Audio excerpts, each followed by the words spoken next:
Ciri khasnya acara Lebaran Betawi dengan yang lainnya itu adalah acara hantaran.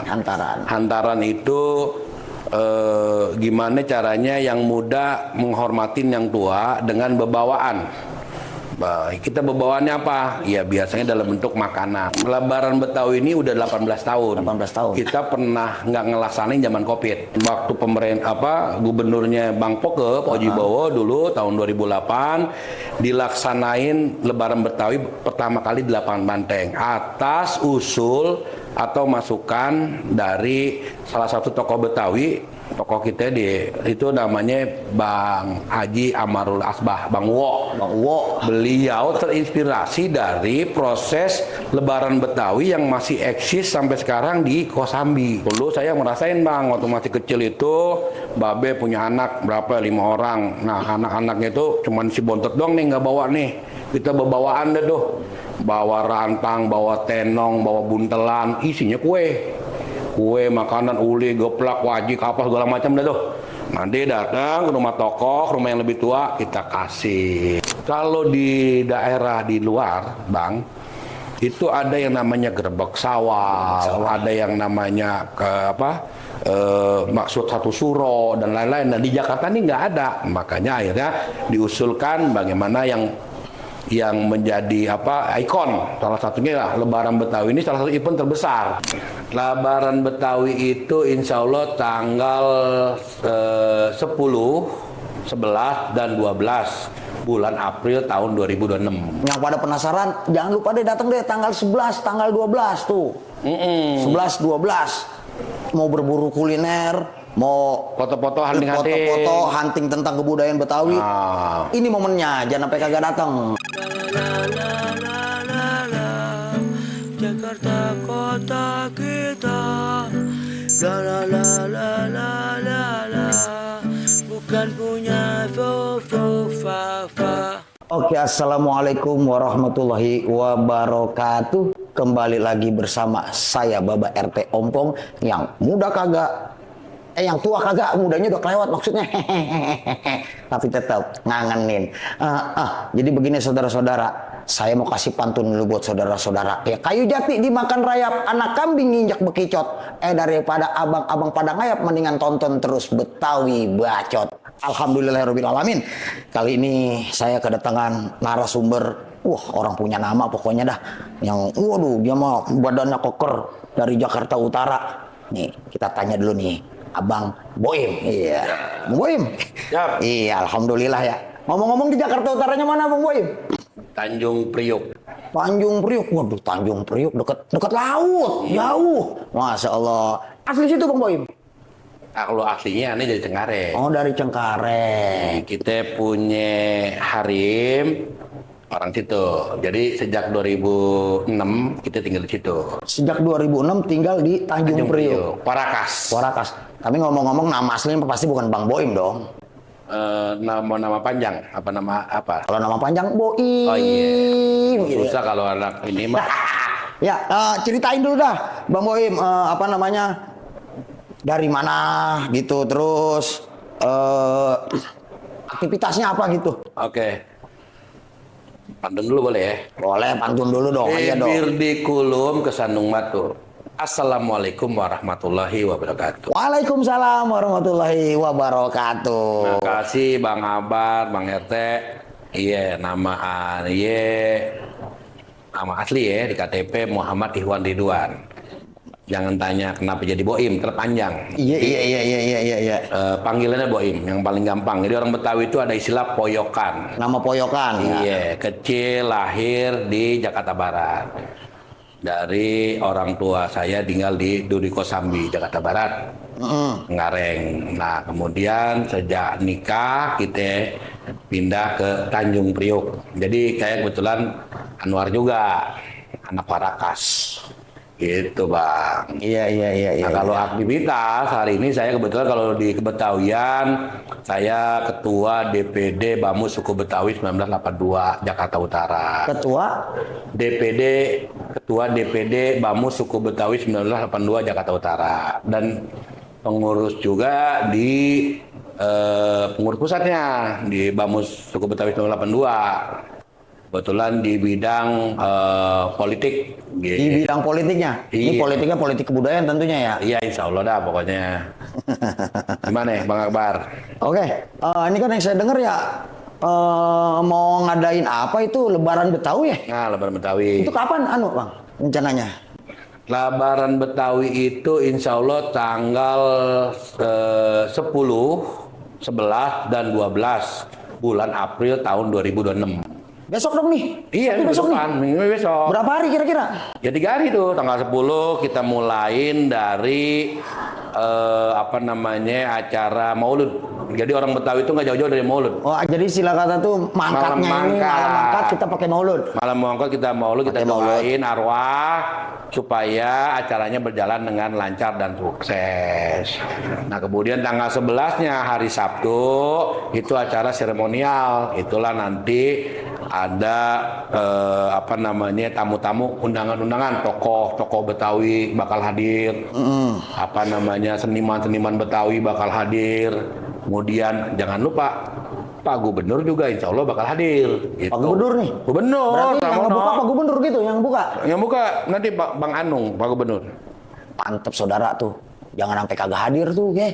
Ya, Ini nanti terbuka untuk umum. terbuka untuk umum, siapa aja datang, bukan cuma warga Betawi, warga Jakarta dan sekenanya, Depok, Tangerang, Bekasi, mau dari India juga boleh, mancanegara boleh. Kali Bang RT punya temen atau kerabat yang ada di Australia apa di Amerika, telepon aja. Suruh Daripada- kemari gitu. Ya, iya suruh kemari. Kalau dia mau datang mau lebaran ya kan, namanya lebaran begitu. Jadi ngomong-ngomong dari Jumat, Sabtu, Minggu juga tuh. Minggu juga. Jadi penutupannya pas hari Minggunya gitu. Iya, jadi nanti itu banyak acaranya mulai dari acara seni tradisional Betawi, ada yang macam gambang, lenong belantek, rembana biang, palang pintu, silat, kemudian keroncong, kemudian ada band Betawi gitu kan. Nah, itu pokoknya banyak, ada humor Betawi.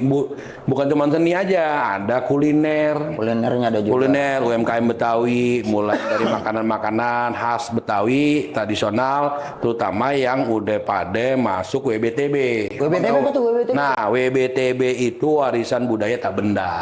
WBTB, warisan budaya tak benda. Termasuk silat ya. Ya, ada silat-silat itu kan yang udah masuk WBTB juga. Nah, ini Jadi memang itu rencananya. Jadi ini warga Betawi kudu tahu ya warisan benda tak benda itu apa. Gitu. Jadi kudu tahu juga. Jadi artinya nih nggak cuma nampilin seni budaya doang ya, kulinernya juga ada. Kulinernya ada. Mungkin juga kali ini gitu ada ya ditampilin kebiasaan-kebiasaan Betawi zaman dulu nih, misalnya nih nyorok. Oh iya, saya lupa tadi. Jadi di ciri khasnya acara Lebaran Betawi dengan yang lainnya itu adalah acara hantaran. Hantaran itu gimana caranya yang muda menghormatin yang tua dengan bebawaan. Kita bebawaannya apa? Ya biasanya dalam bentuk makanan. Makanan yang tadi ada gabus pucung. Misalnya kenapa ya saya kebetulan di utara. Di utara itu ada makanan namanya oblok. Dan dari bebek apa entong tuh? Nah, iya kalau orang sono sih sebenarnya bilangnya menila atau kuyuk. Kuyuk. Kalau orang Jawa bilangnya entok ya, Entok. mentok. Nah, tapi ada juga yang bebek, ada juga. Nah, itu dianterin biasanya itu jadi ciri khasnya orang-orang Betawi Jakarta Utara. Nah, itu nanti wali kota menyerahkan. Kemudian juga Jakarta Selatan, misalnya ada makanan khasnya ikan ayam kampung kuning, sayur kuning yang dipete tuh. Iya. Kemudian ada pecaknya orang utara belum tentu sama orang selatan. Ada kayak misalnya di Jakarta Selatan tuh ada pecak yang bumbu kacang, ada pecak yang yang dibakar, ada yang digoreng, jadi macam-macam. Itu ada juga gabus pucung, ada pindang bandeng. Nah, kayak Pulau Seribu dia biasanya punya ciri khas juga. Biasanya udang pengko dia tuh. Udang pengko. Iya. Saya baru dengar udang pengko tuh. Oke, ini ngomong-ngomong pelaksanaan ini selama 3 hari ini tuh ngelibatin siapa aja gitu. Jadi memang begini, Lebaran Betawi ini udah 18 tahun. 18 tahun. Kita pernah nggak ngelaksanain zaman Covid.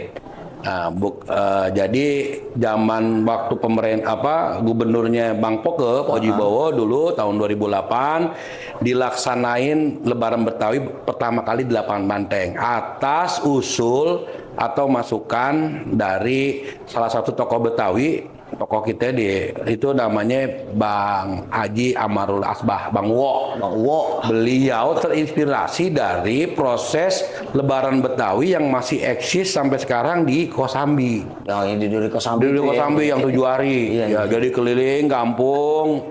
Dulu saya ngerasain Bang, waktu masih kecil itu, Babe punya anak berapa? 5 orang. Nah, anak-anaknya itu cuman si bontot doang nih, nggak bawa nih. Kita bawaan deh tuh. Bawa rantang, bawa tenong, bawa buntelan, isinya kue. Kue, makanan, uli, geplak, wajik, apa segala macam deh tuh. Nanti datang ke rumah tokoh, rumah yang lebih tua, kita kasih. Begitu. Nah, nanti kadang-kadang tuh diisiin lagi tuh rantang. Baliknya? Iya, kadang diisiin lagi. Nah, begitu terus hari pertama, hari kedua, hari ketiga sampai kadang-kadang tuh uli kita balik lagi tuh ke rumah kita. Kira-kira begitu. Nah, itu penghormatan yang muda dengan orang yang tua. Kemudian esensi Lebaran itu adalah silaturahmi, kemudian persatuan dan kesatuan, mempererat persaudaraan, itu yang penting. Jadi siapa aja boleh datang, boleh Lebaran, silaturahmi, itu intinya mah. Kalau yang acara yang lain itu bagian dari kalau kita bilang kembangnya ya. Kembangnya Intinya silaturahmi. Intinya silaturahmi, karena silaturahmi itu yang bikin kita panjang umur, banyak rezeki. Bener kan? Batang padi sebut jerami, jerami dijemur di atas pengki. Kalau kita rajin silaturahmi, panjang umur dan murah rezeki. Iya. Ya, dari ini melibatkan siapa aja nih panitianya nih? Iya, ngelibatin kalau tahun ini sejak adanya MKB, Majelis Kaum Betawi, memang sebagai lembaga adat, Majelis MKB ini ngelibatin kegiatan ini.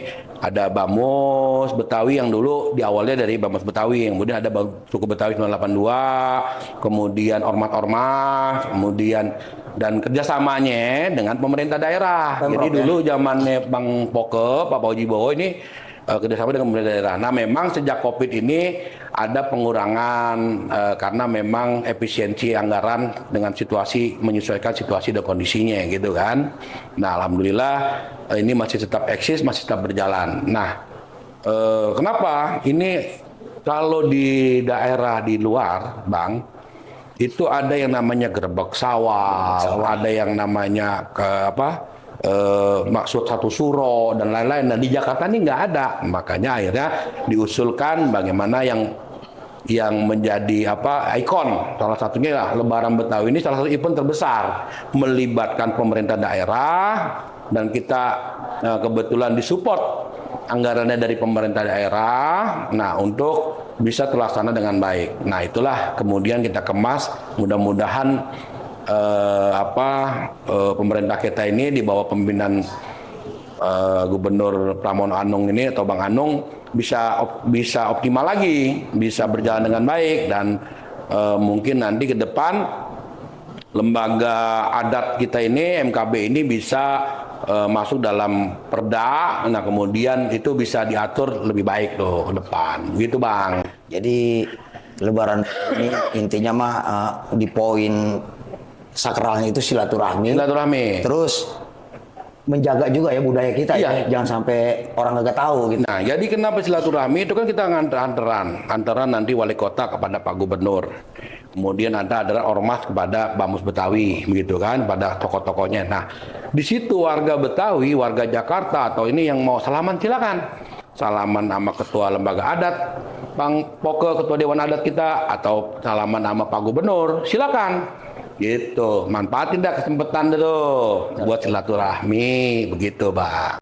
Nah, di samping tadi ya kerjasama dengan Pemprov, itu kira-kira kalau yang UMKM ya itu nyarinya gimana tuh Bang? Kan banyak tuh Bang tuh. Oh iya, jadi kuliner itu kita kebetulan menampilkan makanan-makanan ciri khas Betawi, kerak telur, selendang mayang, laksa, toge goreng, soto Betawi, soto mie dan macam sebagainya itu, nasi uduk. Nah, kita libatin juga memang ada kerjasama dengan pemerintah daerah dan BUMD untuk mensupport ini. Jadi memang ada makanan gratisnya juga. Ada makanan Cuman gratis. memang kuotanya terbatas. Biasanya dari pagi sampai siang. Nah itu juga kita support kuliner UMKM itu biar tumbuh, mereka bisa berkesinambungan gitu nanti. Karena kemarin kalau di Monas itu nggak bisa bertransaksi gitu, nggak boleh ada jual beli. Nah ini kalau di lapangan Banteng insya Boleh. Allah dibolehin. Nah itu mudah-mudahan karena tahun-tahun kemarin ada orang datang dari Bekasi, dari Tangerang udah datang kesiangan. Begitu makanan udah habis, makanan susah. Jadi kalau nyarinya jauh Keluar dulu ya. keluar dulu ke IRT. Aduh, nah ini mudah-mudahan di lapangan Banteng ini titik balik dulu pelaksanaan awal perdana di di lapangan Banteng. Nah sekarang Bang Poke selaku Ketua Dewan Adat Magis Kaum Betawi. Kemudian dan ini ada permintaan gubernur.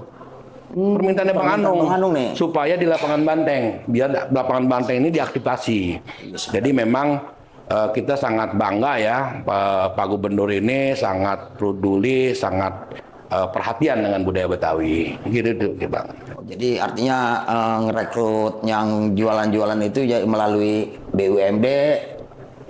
Biasanya kalau sebelum-sebelumnya Dinas UMKM, Dinas yang UMKM. udah terdaftar di Jackpreneur. Oh. Nah ini Datanya ada tuh dan ya? udah terkurasi. Nah ini insya Allah nanti kita akan rapat dengan dinas lagi. Nanti kita kan juga ada punya binaan-binaan yang baik itu Bamus Betawi, Bamus Suku Betawi 82, LKB dan lain-lain yang sudah terkurasi dan terdaftar di Jackpreneur. Itu mungkin kita lanjutin lah. Nah jadi memang insya Allah makanan khas yang mungkin di tempat lain kagak ada. Ya di situ ada. Di sini kan nyari oblok nggak ada. susah banget emosi. Iya, makanya. Saya kalau mau makan oblok ke Sukapura dulu ya. Nah itu dia teman saya tuh. Gitu. Tuh ya pemirsa ya, artinya momen Lebaran Batu ini benar-benar sangat langka ya. Mau nyari dodol ada juga Ada nanti. juga? Ada yang Oh, bikin dodol. langsung dimasak di situ? Langsung di situ. Tuh. Display ada dodol. Yang pada penasaran, jangan lupa deh datang deh tanggal 11, tanggal 12 tuh. 11, 12. Mau berburu kuliner, mau Foto-foto hunting-hunting. foto-foto hunting tentang kebudayaan Betawi. Ah. Ini momennya, jangan sampai kagak datang. Oh ya,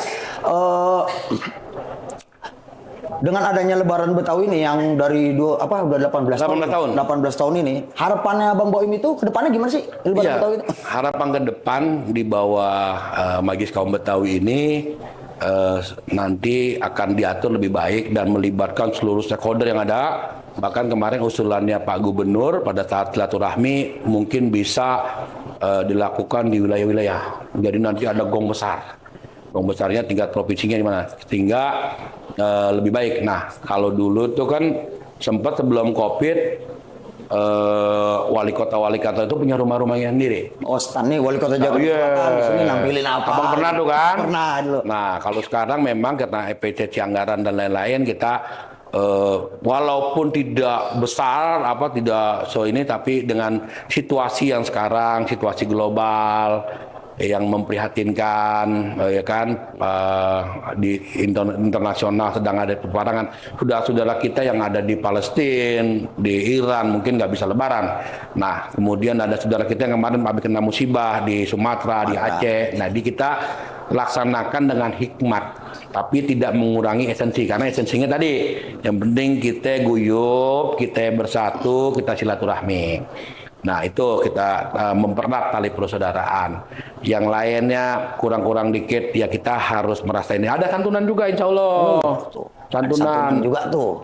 Itu berapa orang tuh yang disantunin kan? Iya insya Allah nanti jumlahnya masih kita ini kan ya Musa.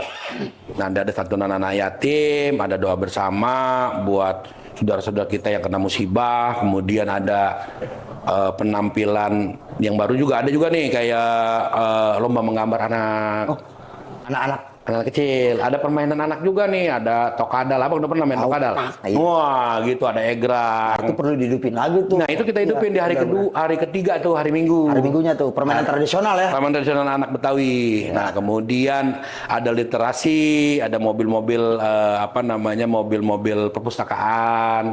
Kemudian ada literasi digital. Jadi nanti kalau kita mau tahu bisa tinggal kita lihat aja tuh. Sekarang udah zaman digital semua. Betul. Handphonenya udah pada smart, orangnya udah smart juga. Jangan handphone doang smart pikiran. Nah itu dia, itu Pikiran kagak masalahnya smart Bang. gitu ya. Ih, bener. Oke, kalau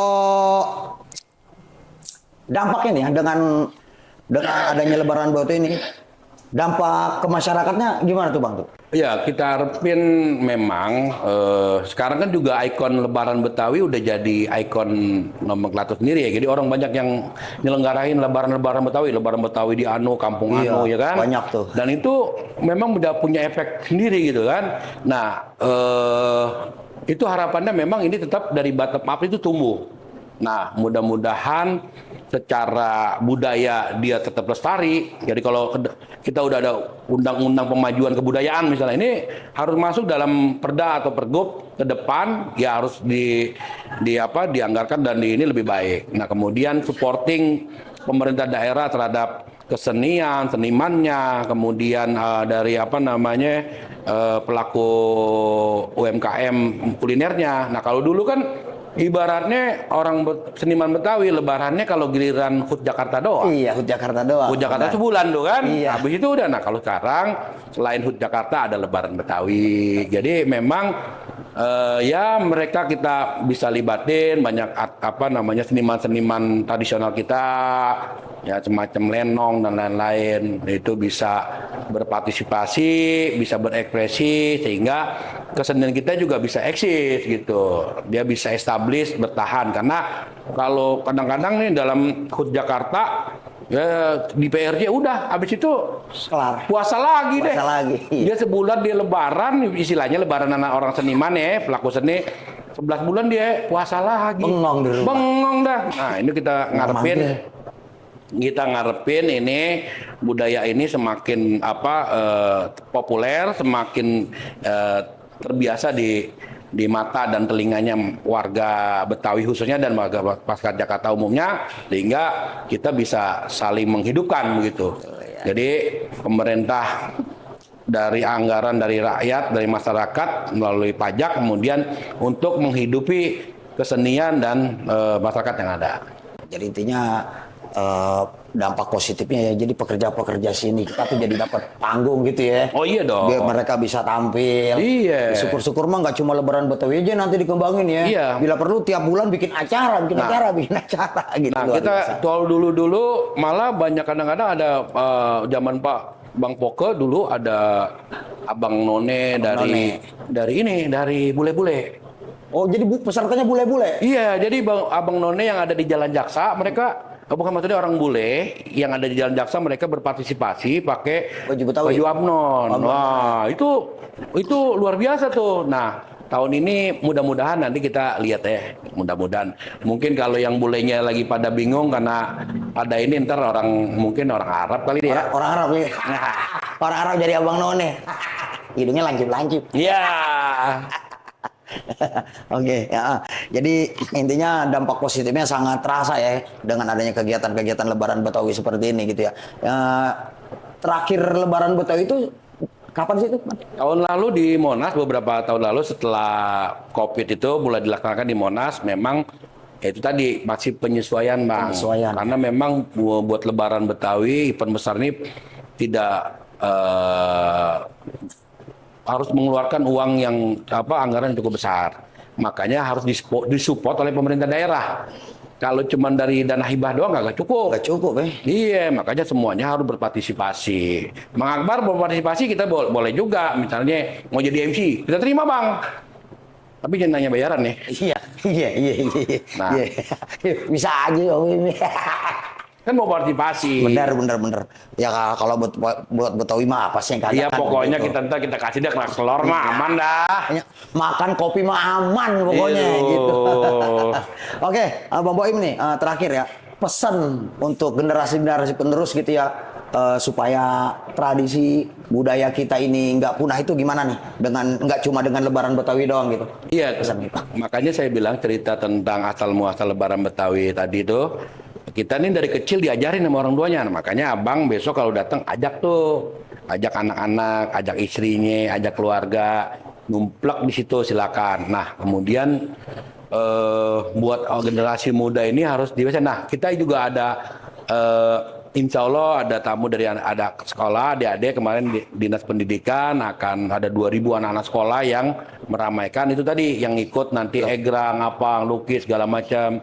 Nah, mudah-mudahan menumbuhkan kecintaan terhadap budayanya. Kemudian ke depan mereka akan merasa bahwa budayanya jadi satu dan harus dimajukan gitu. Kalau zaman dulu kan kita tahu sendiri babe kita kalau kita ngikut lebaran disentil. Sentil, iya kalau nggak mau ikut. Iya, bener. waduh, kalau sekarang kan udah masing-masing. Nah, kita ngarepin begitu karena anak-anak sekarang di tengah globalisasi ini dengan apa namanya gadget dan lain-lain, wah itu. Nah, mudah-mudahan bisa tersosialisasi lagi tuh permainan yang dulu kita mainin, makanan dulu kita makan. Gitu. Nah, jadi akhirnya mereka kenal budayanya, kenal kulinernya, kenal jati dirinya. Jadi kalau dia bangsa yang besar itu bangsa yang tidak melupakan sejarah dan kenal tentang jati dirinya. Gitu. Ya pemirsa, jadi pesannya jangan pernah melupakan tradisi kita. Artinya dengan adanya teknologi yang canggih-canggih, teknologi yang baru, jangan sampai tradisi kita tuh dilupakan. Itu ya pesan dari Bang Boim tuh, intinya ke situ. Jangan pernah melupakan tradisi dan jati diri kita. Iya, oke Bang Boim ya. Terima kasih atas waktunya udah hadir ke Ada podcast. pantun ya dong, pantun dulu. Pantun dong, Bang Boim punya pantun? Punya ada. Coba pantun ya, pantun. Ya, pantunnya kalau bukan karena mentari, Kalau bukan karena mentari, tidak mungkin kembang berseri. tidak mungkin kembang berseri. Kalau bukan karena Betawi, Kalau bukan karena yang mau majuin siapa lagi? tuh, buaya mencari makan melata di Tadi, waktu pagi. Budaya kudu kita lestarikan. Nah, kalau bukan kita, siapa lagi? Iya. Jadi begitu Bang Akbar ya. Iya. Oh ya, kita ngucapin terima kasih banget atas waktunya Bang Boim ini untuk hadir di podcast Betawi Bacot. Mudah-mudahan Bang Boim berserta keluarga, berserta seluruh staf-staf di organisasinya semakin maju. Sehat Amin. selalu, berkah selalu. Oke, pemirsa semuanya, Assalamualaikum warahmatullahi wabarakatuh. Bacot terus. Iya. Oke. La la la la la, Jakarta kota kita. La la la la la la la, bukan punya fo fo fa fa.